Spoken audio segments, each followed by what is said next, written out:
I used to be the nice guy. Always available, always helpful, always there when people needed me. And I was completely invisible. People would text me when they were bored, show up when they had no other plans, keep me around as the backup option. Then I ran a 30-day experiment. I stopped being so available, I stopped replying fast. I started saying no. By day 10, a friend who hadn't replied to me in months asked how I was. By day 15, someone I'd been chasing for half a year finally asked me out. I didn't become more interesting, I just became less available.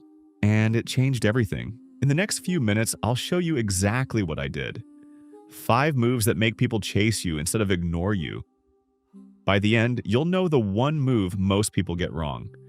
The thing that makes you either memorable or forgettable. Here's what we're covering.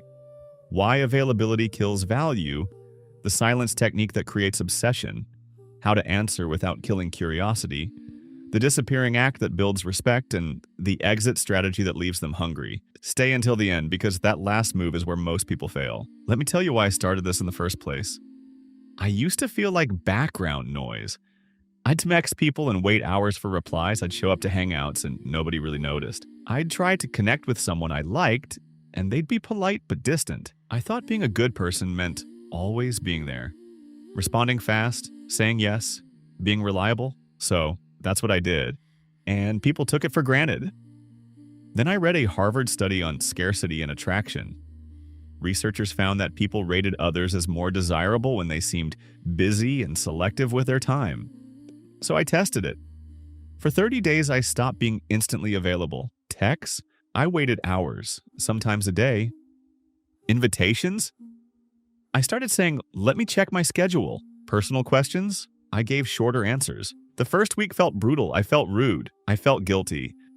I worried people would think I didn't care. But by week 2, everything shifted.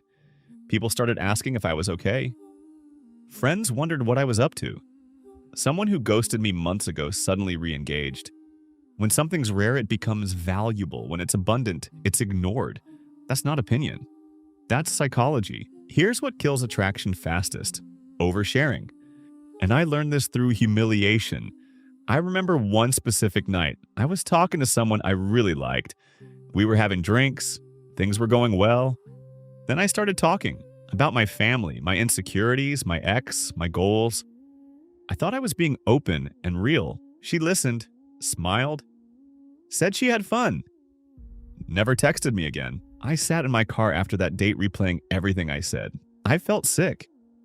I knew I'd blown it, but I didn't understand why. Then I realized I gave her the entire story in 2 hours. There was nothing left to discover. Psychologist Robert Cialdini found that mystery increases interest. When people have all the information, curiosity dies. I'd handed over the full manual on date 1. There was no reason for date 2. So during my experiment, I changed everything. When someone asked, what did you do this weekend? I didn't give a breakdown. I said, did some stuff. It was good. That's it. And suddenly people leaned in. They asked follow-ups. They wanted details. Your personal life isn't a Netflix series where you release all episodes at once. Give them one at a time. Be selective. Not everyone gets full access on day 1. Here's a technique that creates instant curiosity: the incomplete answer. I started using this everywhere, and it felt wrong at first. Someone at work asked, how did you close that deal? Old me would have explained everything. Every call, every tactic. I wanted to prove I was smart and capable. New me said, just stayed persistent. Figured out what they needed. Then I stopped talking. Silence. Awkward pause. I almost broke and kept explaining it, but I didn't. They leaned forward. They asked follow-ups. They were genuinely curious. Here's the example that mattered most. A girl I was seeing asked, why did your last relationship end? I felt the urge to explain everything, to justify myself, to make her understand. Instead, I said, we wanted different things. It ran its course. That's it. She went quiet. I panicked inside. Did I sound cold? Suspicious? But over the next week, she kept coming back to it. Different questions, different angles. That's the power of incomplete answers. You're not hiding anything. You're just not front-loading everything. Answer just enough, then stop.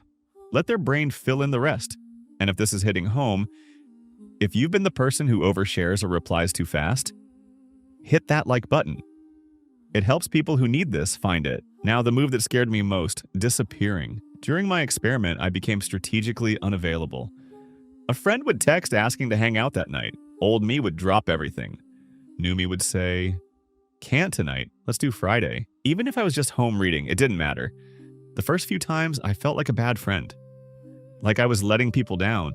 But within weeks, people started planning around my schedule instead of expecting me to adjust. Here's the example that proved everything. There was a girl I'd been interested in for months. I used to text her constantly, respond instantly, suggest plans all the time. She was always busy. During my experiment, I stopped. Didn't text first. When she reached out, I waited hours.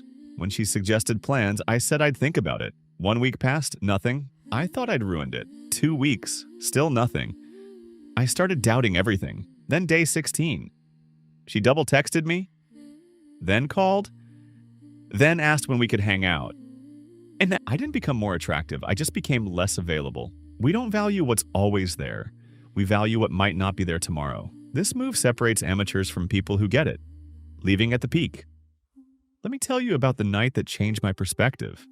I was at a party, conversations flowing, people laughing at my stories. Everything felt perfect. Old me would have stayed until 2 a.m., until the energy died, but at 11 p.m., right when things were peaking, I did something that felt insane. I looked at my watch, stood up, started saying goodbye. "This has been great, but I need to head out." People protested.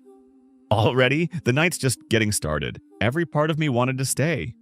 I was having fun. They wanted me there. But I smiled. Wish I could. Next time. And I left. I sat in my car, second-guessing everything. Did I just blow it?